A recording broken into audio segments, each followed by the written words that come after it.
Okay, guys, welcome. I've got my longtime friend here, Morey Benton from Benton Interiors, and we're going to talk a little bit about home offices and posture and a few different things over the next maybe 15 or 20 minutes. I've been doing a little bit more work at home, and obviously, and I think many people are in the same situation.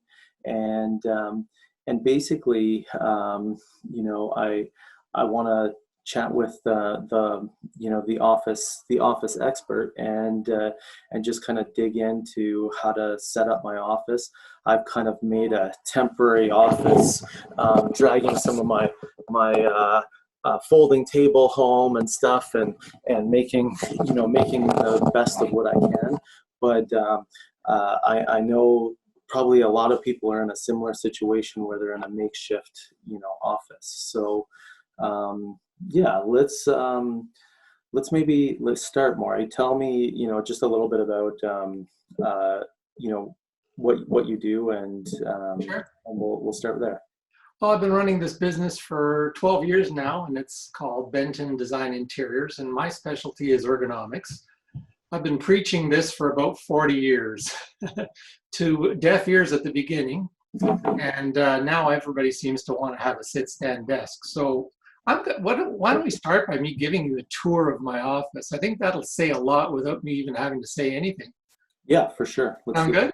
Yeah. So I'm just going to grab my camera and show you my desk. So I've been standing right now. I was just standing. And let me see if I can point this in the right direction.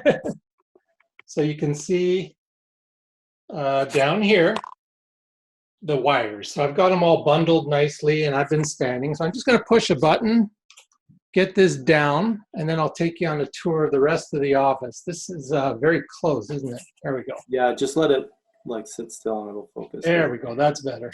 Yeah. So my desk is going down, push of a button down to a sitting position, which I've programmed. And, the lighting that I have is basically 2 table lamps, and I've got an overhead lamp, but I generally keep that off. I have access to natural daylight, and my desk goes like this. So from my computer, the workstation completely wraps around. And I don't know, am I getting this okay, Dave? Yeah, I can see it. Yeah, perfect. I should probably turn the overhead light on for this. Hang on. There we go. Yeah. That's better, right? Yeah, it just has to move a little bit slower. The webcam Slow camera. to focus. Okay, so I think I mentioned to you in an email or in a discussion that, if you can take care of the storage, you're doing a lot to take care of the big problem, which is organization, because clutter is just you've got lots of drawers and yeah, cabinets and stuff. Yeah. So aside from the office furniture business, this is my other little business, which is building historic ship models from scratch. I'm also writing a book, which is on the counter there as a reminder to me that I got to get at it. Yeah. And let me just put this back on the computer so I can sit down, relax, and we can talk about ergonomics. Yeah, and I think a lot of people would be in a similar situation where they wouldn't have a dedicated, office space that's only an office. They might have a hobby room, or it might be even a spare bedroom and an office, and so it's it's always there's always going to be some compromises mixed with having that kind of like perfect office setup. I think I think my first question for you would be,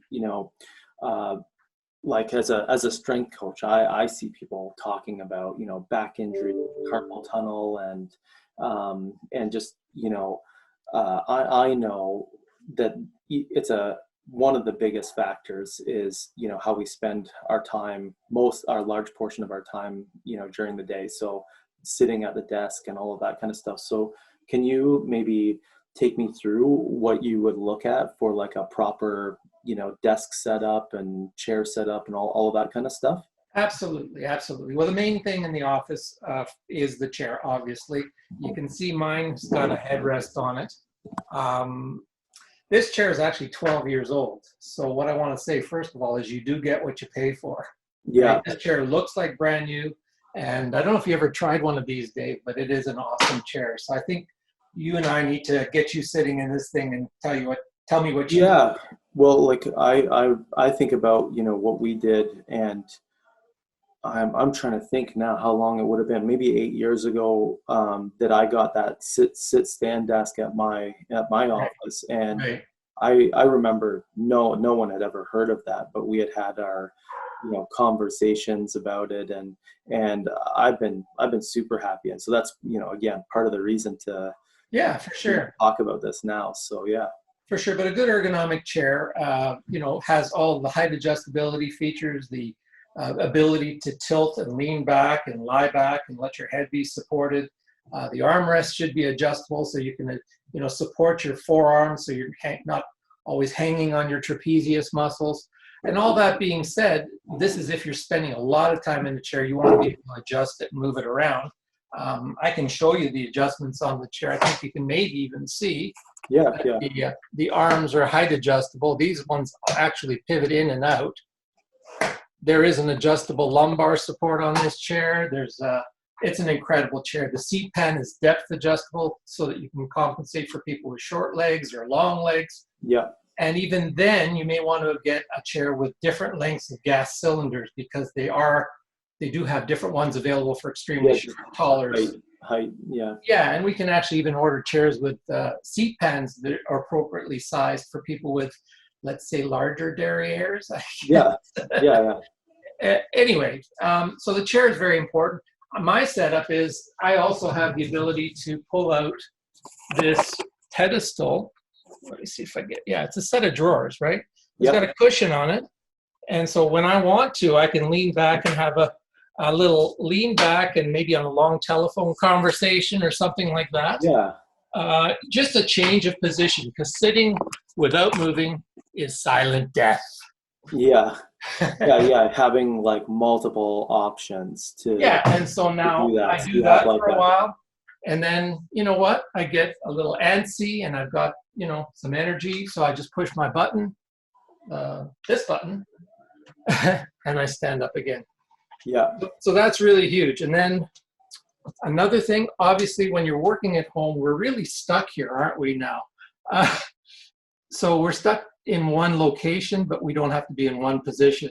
So I've actually got some weights here that I do, take a little bit of an exercise break and do some curls or put some ankle weights on while I'm standing and do some, extensions with my legs, work the hamstrings. Yeah, just keeping the blood flowing. Just keep the blood flowing for sure. So, that's the ideal setup. I mean, I can also change my monitor height relative to the keyboard height or the work surface height. Yeah. And I'll do this for a while and then I'll sit down again when I get tired. Yeah, for sure. Kind of the best. I remember the thing that kind of sold me on the sit stand desk a long time ago was talking about productivity. Tell me the story again, or the stats about productivity and like a sit stand desk. Sure. Well, years ago when I was preaching this to the deaf, the Ministry of Revenue decided that it was a good thing, and they actually bought 120 workstations that are sit stand. And they had a rule that when you came in the office, you could sit down, have your coffee, get yourself going, and then at 10 o'clock, everybody had to stand up. Stand up as long as you can. Stand up as long as you feel comfortable. Sit down, and they did the same thing in the afternoon. And so what they did was they measured, things like absenteeism and error rates and stuff like that before and after. And there was definitely a big improvement. And this was published, but I can't tell you where it is right now because it was many, many years ago. Yeah. But, it's obvious. If you're going to be more alert and better, more fit, then you're going to work better. You're going to make fewer mistakes and you're going to, be on the job longer. Yeah. I find for myself that if there's something I have to get done and I'm having a bit of trouble focusing, step one is to make the desk stand. I find there's no way I can surf the internet while I'm standing. I feel stupid doing that. Yeah, absolutely. So I just kind of get to work, and I find even just the action of doing that makes a big difference for me. I think, with this lockdown and, the lockdown and all of that kind of stuff, and people actually realizing that the technology of communicating the way we are and all of that stuff is much, much further along than, people are using. I don't think that, the world can't be different after this. What do you think will change in regards to people working from home and all of that kind of stuff? Yeah, absolutely. It's the world's going to change. I mean, I've been doing this for 12 years now, so learned a lot about, working at home. And, I think there are major upsides, and I think employers are going to realize that there's more productivity to be had if people aren't spending their time in traffic, exposing themselves to diseases, et cetera, et cetera. So, the downside, the caveats are, you have to have discipline to work at home. You have to There has to be a routine. There has to the be, routine. You got to commit to taking breaks when you're supposed to take breaks and everything else. But I think it's a no-brainer. This is the future. Mm-hmm. We're going to be working at home.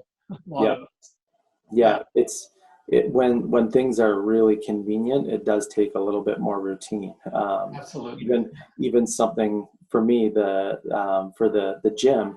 The gym's right beside my office, and sometimes I don't make the time for the gym, and so it's exactly the same thing with that, where you have to set up the clocks and follow the routine, and treat it as an actual work day, and not take half the day off because no one's watching, or that kind of thing. You definitely still have to be able to figure out how to be productive and focused and all of that. I'm actually becoming more productive with my ship modeling because now I've got the time to do it. I've got the time to focus on it. Mm-hmm. But our daily distractions are incredible. The amount of distractions we have, and so I think for as restricted as we are, I think there's going to be a lot of people that will be enlightened to how much work can get done without distraction and interruptions. No one can walk into your house or knock on the door anymore, and and so it's definitely changed. It's going to change the way I think a number of people that are keyed into their work performance will change quite a bit. Yeah, no question. What would be a temporary measure that I could do to improve my office? Like what are kind of those bigger factors as far as ergonomics and things like that, knowing that we might not go out desk shopping right now, or something like that. For sure. Well, you've got you didn't look too cluttered there, Dave, so I applaud you for that. Clear the clutter, clears your mind, and that's the first thing. Take good static postures, which is, make sure your back is up nice and straight when you're working at your computer, forearms parallel to the ground, bottoms of your legs parallel to the ground. Yeah. That kind of thing. Make sure your neck isn't in an awkward position. And if you can't electronically or mechanically adjust your keyboard position to achieve that when you're sitting in the proper position, find props. Get it now. For a you, couple you're books good. or something like that. Yeah, and I have the monitors that adjust. Yeah, but your table there is probably 29 inches high, and that's okay for you, Dave. You're a pretty tall guy, right? But for the but that's going to be way too tall for most people. Yeah, so they're going to have to sit higher, and then maybe put a footrest underneath their feet so that they can be working at that height. Mm-hmm. But without having to be in awkward sitting position. So even this table, like for me, it's still up just a little bit. It might still be too much, yeah. Yeah. So, and at 6'2", most people, I think it's like 95% of the population is shorter than I am. Yeah, so you're in the 5% for sure. We probably have to get you a longer stroke gas cylinder if we're going to get you a chair. Or we can even now that I know that, I might ask you for that on my chair at the office. Well, we can even change the cylinder on your existing chair if you still think if your chair is still good enough. Yeah. My next question: I know a lot of companies do, do these kind of programs with this, and I've had, a number of people with, back injuries and different stuff, and I don't even know. I like to always ask like how, what the process looks like, and I'm sure it's always different with different companies, but tell me about, what it looks like when you work for a company and then you want to get a new desk, and you know how does that all come about? Well, my biggest client is Western University, and they have ergonomists on staff. The ergonomist generally recommends if somebody's had some kind of musculoskeletal issue to do an ergonomic assessment and provide tables and so on, the adjustable tables and so on. And so they call me. And what I generally do is I go in and, I'll do a space plan as well, because there's more involved than just supplying the desk. So, if you are working for a company with over 25 employees, your HR person will likely know what to do and will contact me. And, we do a lot of these. Now it's just becoming a daily routine that I'm supplying a sit stand to somebody. But beyond that, I do a lot of home offices as well. So Yeah, just even the general design of organizing the space and having all the storage you need and all of that kind of stuff. I think that makes it even like, it's like the ergonomics of just where you're putting your things and how you're using it. You don't want to just like have a bunch of random drawers and no, absolutely. And it should be thought out. The way this thing works here is you can see that it's just a full wraparound. So It's just like being in the cockpit of an airplane. Everything that I need is within a short distance away. I have no knee space obstruction, so I can turn through the tables underneath. Mm-hmm. I can work at my alternate work surfaces here. And I've got lots of storage tailor-made for what I do. So if I need my little miniature table saw, I know exactly where it is. It's in this cupboard right here. Yeah. I can pull it out, put it on my work surface. And so that's the key to it, is we look at the storage, we look at what's needed for the individual for whatever purpose they want to have the room for. And then we'll build everything around them and that. Yeah, cool. Yeah. It's really good. And anything else you want to add in? No, I think everybody's got to stay safe and power through these troubling times. And if I can be of any help in any way, please call me. And my number is 519-636-8543 on my website at www.bentoninteriors.com. Awesome. And it's actually a good resource if you want to just look around and shop for different ideas. The website's got all kinds of areas where you can look: seating versus classroom versus boardroom versus private office, etc. And this is like a thing too, that it's a cumulative effect. Like you could sit on a rock instead of working at a nice office desk for a day or two, and maybe be okay with that if you're fairly fit and strong. But the cumulative effect of spending time in a really awkward position or not set up is definitely something that I see all the time, and I'm sure you see 100 times more than I do, that can build up to injuries, and it's quite incredible how the body has to be forced to adapt to something versus just finding something that fits it a little bit better, and it's just one of those things where in our modern world we spend so much more time sitting at a desk than physically doing things. And so I think it was a good chat to have, and I'm glad we had it. Thanks very much. Appreciate you calling. Yeah, no problem. Always a pleasure talking to you, buddy. Okay, talk to you later, Morey. Take care, man. Bye-bye. Bye.